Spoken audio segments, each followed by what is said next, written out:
Assalamualaikum warahmatullahi wabarakatuh. Shalom, Om Swastiastu, Namo Buddhaya, salam kebajikan. Perkenalkan kami dari kelompok 6. Di sini kami akan menjelaskan asas-asas hukum dalam hukum acara Mahkamah Konstitusi yang dikemukakan oleh salah satu hakim konstitusi periode pertama, yakni Marwah Rarsihaan. Baiklah, asas yang pertama yakni asas ius currienovit. Sebelumnya perkenalkan, nama saya Cahaya Putri Febiala, NPM 18120111249. Apa sih asas ius currienovit? Jadi, asas ius currienovit adalah asas yang bermakna bahwa Mahkamah Konstitusi sebagai salah satu lembaga kekuasaan kehakiman di Indonesia itu tidak boleh menolak suatu perkara yang diajukan kepadanya dengan dalih tidak ada hukum atau hukumnya kurang jelas. Hal ini diatur di dalam pasal 10 ayat 1 Undang-Undang Kekuasaan Kehakiman nomor 48 tahun 2009. Lalu, apabila di dalam suatu perkara yang diterima tidak ditemukan dasar hukumnya, maka di dalam pasal 5 ayat 1 Undang-Undang Kekuasaan Kehakiman mewajibkan hakim untuk menggali, mengikuti, dan memahami nilai-nilai hukum dan rasa keadilan di dalam masyarakat. Jadi, tujuan dari asas ius currienovit sendiri adalah untuk memberikan kepastian hukum bagi seluruh rakyat Indonesia. Prinsip persidangan terbuka secara umum. Maksudnya adalah bahwa semua masyarakat umum diperbolehkan untuk menyaksikan jalannya persidangan selama hakim memutuskan bahwa perkaranya tersebut merupakan perkara yang terbuka untuk umum.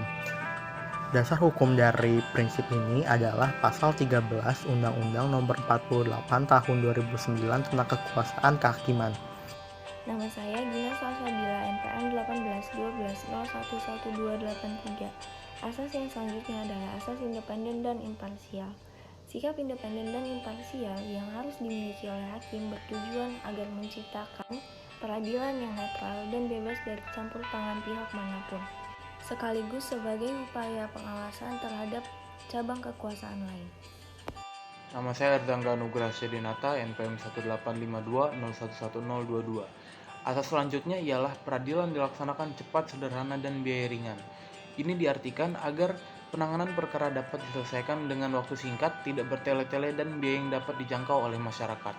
Serta, proses peradilan tidak banyak diundur ataupun ditunda sehingga diharapkan mengurangi kemungkinan perkara yang belum ada kepastian.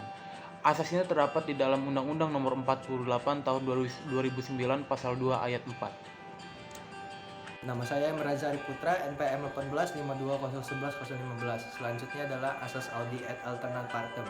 Adalah sebuah kalimat dalam bahasa Latin, artinya adalah dengarkan sisi lain. Kalimat ini merupakan sebuah ungkapan dalam bidang hukum demi menjaga keadilan.